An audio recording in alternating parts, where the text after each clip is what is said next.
This is Pulse of Africa,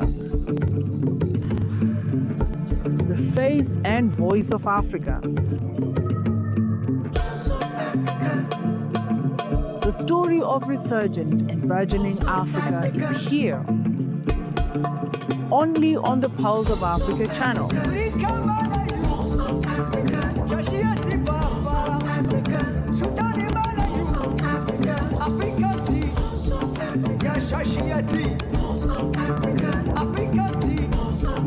Pulse of Africa, the face and voice of Africa.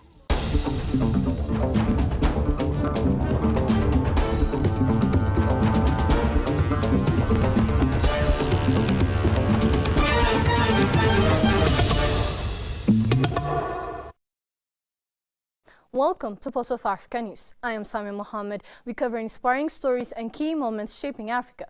We'll start with Botswana. Botswana has imposed an immediate ban on the import of cloven-hoofed livestock and related products from Zimbabwe following reports of a foot and mouth disease outbreak in Mangwe district, which borders Botswana's Tutumi, Northeast and Bobirua regions. Acting Director of Veterinary Services Kobedi Sigale announced the restrictions on Monday, emphasizing that the measure is crucial to prevent the highly contagious disease from spreading into Botswana's national herd. Sigale urged farmers in border districts to heighten vigilance and adhere strictly to FMD prevention protocols, including controlling livestock movements, cradling animals at night, and ensuring all cattle are properly branded and tagged.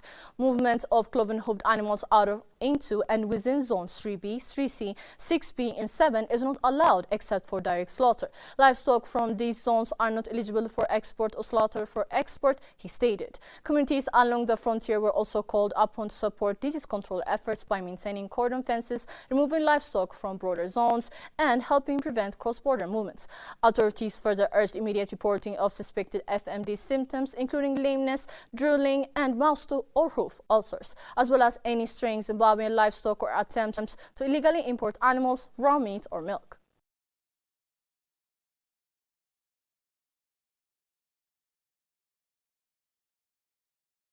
President Kais Saied held a high-level meeting on Monday, January 19, at the Carthage Palace with the head of government, Sarah Zafrani Zenziri, to review the country's current challenges and outline measures to meet citizens' needs across all sectors. During the session, President Saied reaffirmed that efforts are ongoing to implement solutions while creating pathways for young people to assume leadership roles, a responsibility he described as solely legitimate. The president highlighted that numerous public services are not functioning as intended, stressing that the state is defined by the efficiency of these services.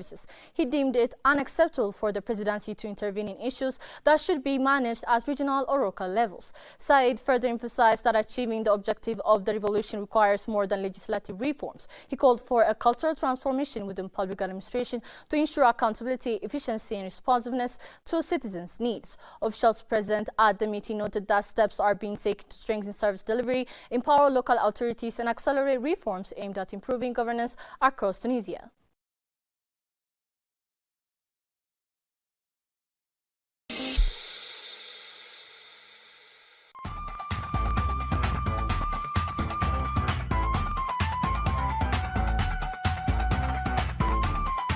In Ethiopia, more homes and businesses now have access to electricity. Access to power supports education, healthcare, and local businesses. Light changes lives.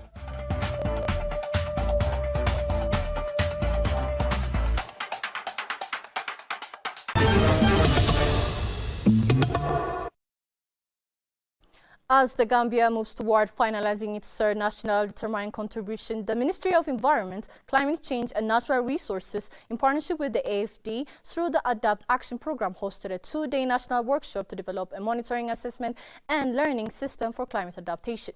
The initiatives are aimed at enhancing national capacity to track progress, evaluate outcomes, and generate learning from adaptation actions. The workshop presented and validated a baseline study on adaptation, MEL, covering priority sectors sectors such as agriculture, food security, water resources, health, and coastal zone management. Participants agreed on key elements and institutional arrangements to establish a national adaptation monitoring, assessment, and learning system aligned with the Paris Agreement Enhanced Transparency Framework and the Global Goal on Adaptation. Deputy Permanent Secretary Bintou Gassama emphasized the critical role of the engagement, noting that robust monitoring, assessment, and learning system is central to accountability and effective implementation of climate interventions. She highlighted that the workshop timing was ideal. The country nears the finalization of NDC 3.0, focusing discussions on indicators, data systems, institutional roles, and learning mechanism. Deputy Permanent Secretary at the Ministry of Finance, Asumana Sane, stressed adaptation as macro-fiscal priority, underscoring the importance of integrating adaptation metrics into economic and fiscal planning to meet nationally determined contribution commitments and address intensifying climate risk. The workshop highlighted the need for multi-sectoral collaboration and continuing investment to build a resilient, climate-adaptive Gambia.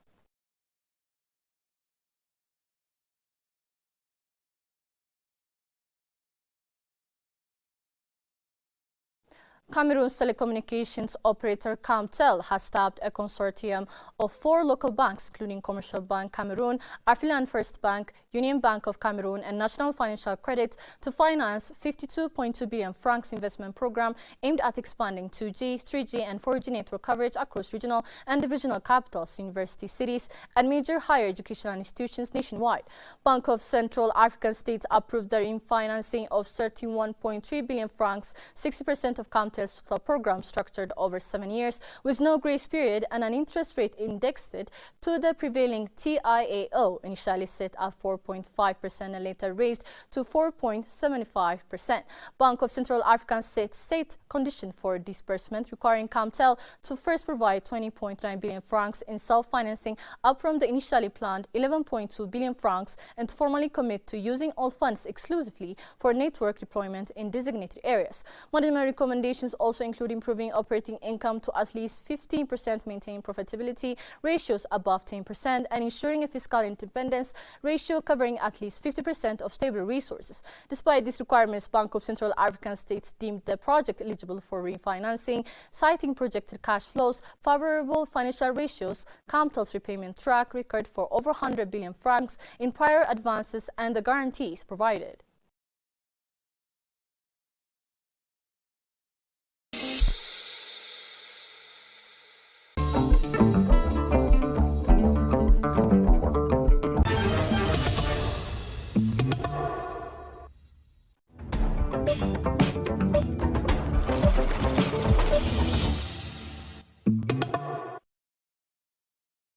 Moving to business news. Kenya has launched the sale of 65% stake in its state-owned Kenya Pipeline Company, aiming to raise $125 million in what would become East Africa's largest local currency initial public offering. The move is part of the President William Ruto's broader divestment strategy from state-owned enterprises, including reductions in the government's stake in telecom giant Safaricom. Finance Minister John Mbadi emphasized the need for innovative financing mechanism to fund public infrastructure and service, noting that traditional revenue streams and debt capacity are no longer sufficient given the country's high national debt and fiscal constraints. The IPO has been priced at 9 shillings per share, with subscriptions open until February 19 and trading set to begin on the Nairobi Securities Exchange on March 9. Of the 65% stake on offer, 50% is reserved for oil marketing companies, 5% for employees, and the remaining shares will be allocated among local retail, local institutional, East African, and foreign investors, with each category receiving 20%. The government will retain a 35% holding. Kenyan Investment Bank FIDA is acting as a lead transaction advisor. The launch coincides with the global rebound in equity capital market, which saw $738.4 billion raised in 2025, the strongest annual performance in 4 years, and rally at the Nairobi Securities Exchange, where Kenyan shares have gained more than 50% over the past year. The offering is expected to attract strong investor interest aimed at this positive market momentum.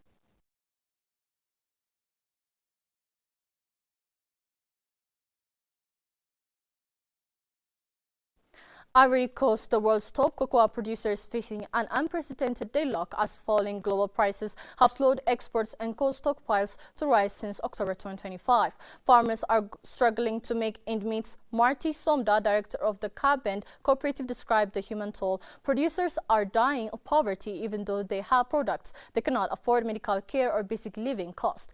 Just the other day, a farmer lost his wife and could not afford the funeral despite having sent produce worth at least 9 million francs. Cocoa prices for local growers are set annually by the government, but often fall out of sync with fluctuating world market rates. Since mid-2025, prices have dropped to about 5,000 per ton or $5 per kilo, forcing some farmers to sell at even lower prices just to survive.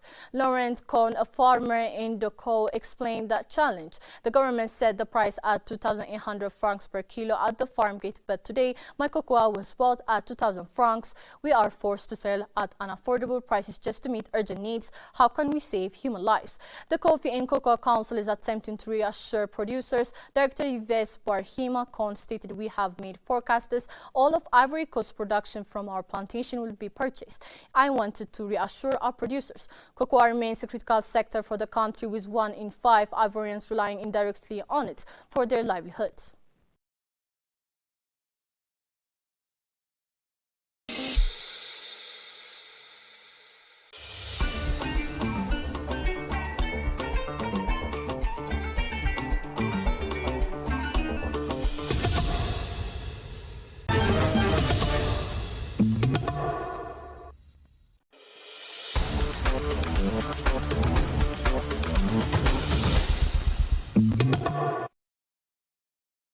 Now to sport headline. The Royal Moroccan Football Federation and the Confederation of the African Football officially transferred hosting duties to Kenya, Tanzania and Uganda, who will stage the 2027 edition under the joint bid team Pamoja. The ceremonial handover followed Senegal's 1-0 victory over Morocco in the AFCON 2025 final at the Prince Moulay Abdullah Stadium, with senior football dignitaries including CAF President Patrice Motsepe and FIFA President Gianni Infantino in attendance. The CAF flag and official emblems were presented to representatives from the 3 East African nations, signaling the formal start of preparation for the tournament. The Pamoja hostess face the historic task of coordination, the first AFCON finals to be jointly hosted by 3 nations. Tournament's theme, Pamoja Swahili for Together, reflects regional unity, collaboration and shared commitment to advancing East Africa's football. Preparation over the next year will focus on upgrading infrastructure, ensuring CAF-certified stadiums and training facilities, and meeting organizational standards to deliver a world-class tournament. CAF's decision highlights a broader strategy of fostering continental inclusion and regional partnership. AFCON 2025 marks the first East African edition since Ethiopia hosted the tournament in 1976 and is expected to generate widespread excitement and attention across Africa.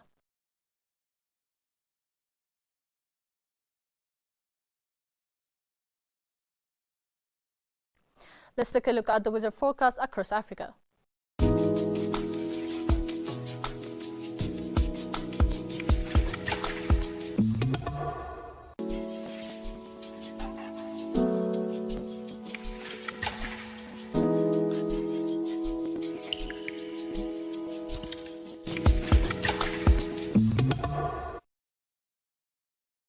That's all for this hour. Before I conclude, I would like to invite you to watch our weekly program, The Africa We Want, which is coming up next. Thank you for tuning in and goodbye.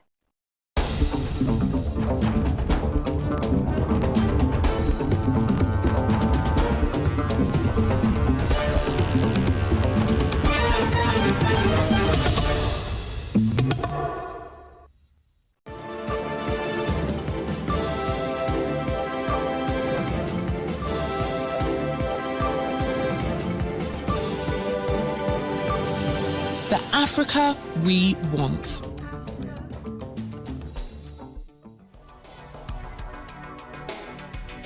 Africa is a continent rich in resources, talent and opportunity. Across its nations, the journey toward industrialization is gaining momentum. Manufacturing hubs are growing in Kenya, Rwanda and South Africa. Renewable energy projects are powering cities and industries. And yet, the continent's greatest asset, its potential, remains only partially realized. Today, Africa produces enormous quantities of energy from renewable resources, Ethiopia, for example, generates nearly 90% of its electricity from hydropower and wind. Countries like Algeria, Morocco and Egypt are rapidly expanding solar energy infrastructure. Across Africa, governments are investing in industrial parks, special economic zones and technology centers to create jobs and strengthen economic resilience. Yet, potential alone does not guarantee prosperity. Industrialization requires clear policies, coordinated action and sustained investment. It demands that countries not only plan but deliver. It requires regional collaboration that allows Africa to leverage its collective resources and create projects that are too large or impactful for a single country to handle alone. For insight into how Africa can bridge the gap between potential and prosperity, we turn to Stephen Byness-Cargbo, UNIDO's Regional Director and Special Representative to the African Union and UNECA.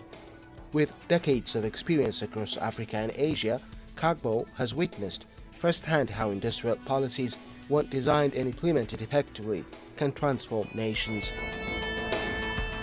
No country in the world has become so progressive without following through the path of industry, and China is one of the most recent examples. The development or the design of industrial policy is only perhaps the beginning of the equation. A more critical part of the equation is the delivery of industrial policies. And for this delivery to happen, including its development, there has to be proper coordination, exactly the way it's been emphasized today. Coordination, even at national level, is very important. Industrial development is not just about one ministry, for instance, the Ministry of Industry. Industrial development is about interministerial coordination, industry, energy, technology, and so on, even education. So this is an important part to look at. But also, one of the things I would like to emphasize, that in as much as coordination is important in the development or in industrialization for every country, continuity is also critical. This is why the development of a policy has to be consultative. Consultative in the sense that it involves the people themselves that are being governed. Because if they're sufficiently consulted, then the industrial policy or the development policy would reflect the actual needs and aspirations of the people. Meaning, regardless of which party or which government is in power, the priorities will remain the same. Unfortunately, in many African countries, we have seen sometimes a lack of consistency, a lack of continuity in policy implementation. I think in the world there are a few countries that have 100% supply of energy from renewable sources. I think Albania, Iceland, maybe Paraguay. I think Ethiopia, I'm told, is probably around 90% now, which is significant. 90% I think of Ethiopia's energy is from renewable sources, hydropower I think, and then about 8% from wind, and maybe the other 2% from thermal. So I believe that this is a good example, and a lot more can be done to put the price of energy down, and therefore to spur industrialization and other forms of development. Africa has immense potential, Cargbo says. The gap between what the continent can achieve and what it actually achieves comes down to policy and investment. Drawing from his work in Mongolia, Pakistan and Iran, he explains that well-designed industrial policies are only the beginning. Effective implementation depends on coordination across ministries, from industry and energy to technology, and consultative engagement with citizens to ensure policies reflect real needs. Continuity is critical, Cargbo emphasizes. Policies must endure beyond political cycles.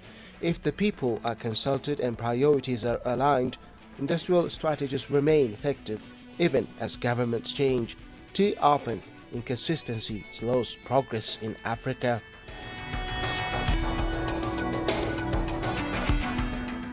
Africa has the potential, and we have always heard about this potential, but nobody prospers on potential. This potential has to be converted to prosperity. And for this to happen, I think the gap between potential and prosperity is policy and investment. This is why collaboration within a member state in terms of different ministries is important, as I've already mentioned. But I would also have to say regional collaboration is important. That means between countries. Some of these potential, or let's say investment projects, they may not be as attractive when they are only for a single country. But when a number of countries come together and formulate a regional investment project, it becomes interesting for private sector players. So on one hand, it's important to have a national view, but perhaps more importantly is to have a regional. I'll probably shy away from saying an entire continent, but why not? If we can have a continental project, we should be. The potential of hydroelectric power, for instance, in Democratic Republic of Congo, if really properly harnessed, can be sufficient to serve a large majority of African countries. What Ethiopia has here, I think, from my understanding, may not be only good for Ethiopia, but may also be useful for other countries. So my suggestion would be to focus on the investment policy, to incentivize investment around this area, but also to consider the attractiveness of the market by going regional. We must ensure that Africa benefits fully from its critical minerals, renewable energy and industrial projects, Carwell says. From mining to manufacturing and even managing waste, local production and value addition must be prioritized. This is how industrialization becomes sustainable, inclusive and prosperous. Industrialization is not just about factories and energy plants. It is about people, policies and partnerships. Africa has the resources, the talent and the innovation. What it needs now is strategic investment, coordinated action and sustained commitment. By working together across ministries, across borders and with global partners, the continent can transform its potential into real prosperity. Africa has immense potential, Carwell concludes. The future is bright, but to transform potential into prosperity, we must define clear priorities, invest strategically, collaborate regionally, and ensure development benefits all citizens while protecting our environment. I think the future is bright. UNIDO, for instance, our Director General, Gerd Müller, has an initiative, a global alliance on green minerals. This is very critical for Africa because the new energy that is being talked about today, whether it's development of battery power, development of solar, development of is a little bit around or is based on critical minerals that we have in Africa. Therefore, the mining industry, contracts around the mining industry have to be beneficial for Africa along every element of the value chain, from extraction all the way to manufacturing and marketing, and I would say even the management of waste. This full cycle has to be looked at, and partnerships and contracts defined in such a way that local production is promoted, local content is promoted for every country, every continent that engages in this. With bold national and regional initiatives, the Africa we want, a continent of innovation, industrial growth and shared prosperity, is within reach. The journey is underway and the promise of industrial Africa is no longer a dream, but a future taking shape today.